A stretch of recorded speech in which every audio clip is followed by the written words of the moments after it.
Delta மாவட்டங்களில் விவசாயம் சார்ந்த இயற்கையை பாதிக்காத தொழிற்பேட்டைகள் மட்டுமே கொண்டுவரப்படும் என்று தொழில்துறை அமைச்சர் TRP ராஜா தெரிவித்துள்ளார்.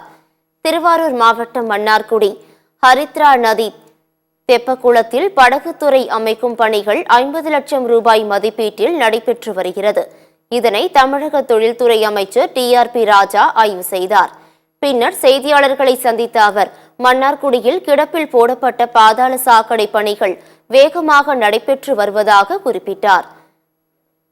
பாதுகாக்கப்பட்ட வேளாண் மண்டலமாக அறிவிக்கப்பட்ட டெல்டா பகுதிகளில் வேளாண் சார்ந்த தொழிற்பேட்டைகள் மட்டுமே கொண்டுவரப்படும் என்று தெரிவித்தார். வடபாதி மங்கலத்தில் சர்க்கரை தொழிற்சாலை இருக்கும் இடத்தில் தொழிற்பேட்டை அமைய இருப்பதாக வெளியான செய்தி உண்மையில்லை எனவும் அமைச்சர் TRP ராஜா கூறினார்.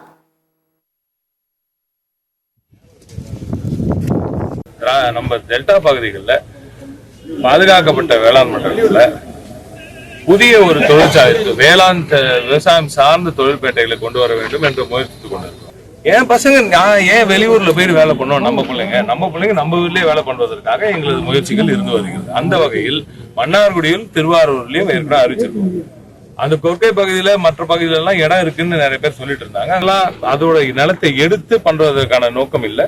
தேவைப்பட்டால் மக்கள் கேட்டால் திருவாரூர் மட்டுமல்ல டெல்டா பகுதியில் பல்வேறு பகுதிகளில் பாதுகாக்கப்பட்ட வேளாண் மண்டலத்தில் எந்த ஒரு சுற்றுச்சூழலுக்கு பாதிப்பும் இல்லாத விவசாயம் சார்ந்த தொழிற்பேட்டைகளும் சுற்றுச்சூழலுக்கு பாதிப்பு இல்லாத தொழிற்பேட்டைகளும் கொண்டு வரப்பட்டு இங்கிருக்கும் பிள்ளைகளுக்கு படித்த இளைஞர்களுக்கு குறிப்பாக பெண்களுக்கு அதிகமாக வேலைவாய்ப்பை வழங்கும் வேலையில் தீவிரமாக இறங்கி இருக்கிறோம்.